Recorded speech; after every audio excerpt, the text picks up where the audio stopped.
Bismillahirrahmanirrahim. Assalamualaikum warahmatullahi wabarakatuh. Alhamdulillah kita kembali bisa meneruskan kajian kita hadis ke 129 dalam kitab Muhtarul Ahadits An-Nabawiyah. Wa qala, dan bersabda siapa Nabi sallallahu alaihi wasallam, idza nadhara, apabila melihat siapa hadukum salah seorang di antara kalian, ilaman kepada seseorang, fudila yang diberikan kelebihan, alaihi bagi man, fil mali dalam hal harta benda. Jika kita melihat saudara-saudara kita, teman kita, sahabat kita yang Allah berikan lebih harta bendanya, ia melimpah ruah kekayaannya, apa yang ia mau ia bisa dapat membelinya. Lalu kemudian setelah kita melihat seperti itu, perintahnya Nabi apa? Wal khalqi, dan rupa. Wal khalqi, dan rupanya lebih darinya. Kita melihat saudara-saudara kita secara ekonomi lebih, hartanya melimpah ruah, kekayaannya di mana-mana. Lalu rupanya juga sama. Dia cantik, dia lebih dari kita, lebih cakep dari kita, lebih cantik dari kita, lebih ganteng daripada kita. Falyandur, maka perintahnya Nabi, falyandur, maka hendaklah kita melihat ilaman huwa kepada seseorang, ilaman kepada seorang huwa asfala. Huwa asfalu minhu, yaitu melihat kepada orang yang lebih rendah daripadanya.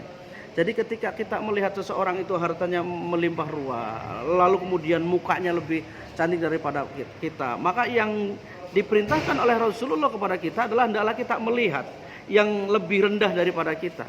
Kalau mereka yang hartanya melimpah ruah, mereka punya mobil dan seterusnya, maka kita bersyukur melihat yang ke bawah. Apa yang kita lihat? Walau kita tidak punya, alhamdulillah Allah masih berikan sepeda.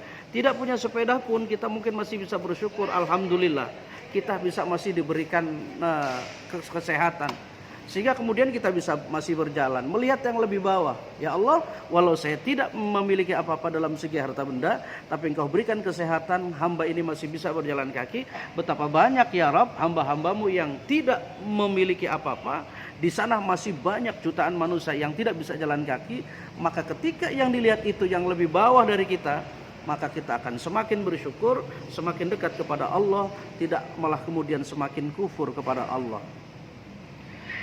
Akan tetapi yang boleh kita ini melihat, yang harus kita contoh, kita punya iri, kita punya keinginan, boleh, adalah kepada seseorang yang ketika setiap saat dia ibadahnya bagus, beramal soleh, dia melakukan sebuah kebaikan, dia sedekahnya doyan, jamaahnya mau, bolak-balik ke masjid, maka itu yang harus kita tiru. Kita boleh melihat gitu loh, saya pengen seperti dia, saya harus bisa seperti dia. Kenapa? Karena dia sanggup melakukan sebuah amalan soleh, masa kemudian kita tidak? Maka terpacu darinya, maka kita akan berbuat yang terbaik, kita akan beramal soleh. Maka kemudian ketika kita melakukan sebuah kebajikan karena meniru kepada orang tersebut, maka itu yang dibolehkan oleh Nabi. Demikian, terima kasih. Assalamualaikum.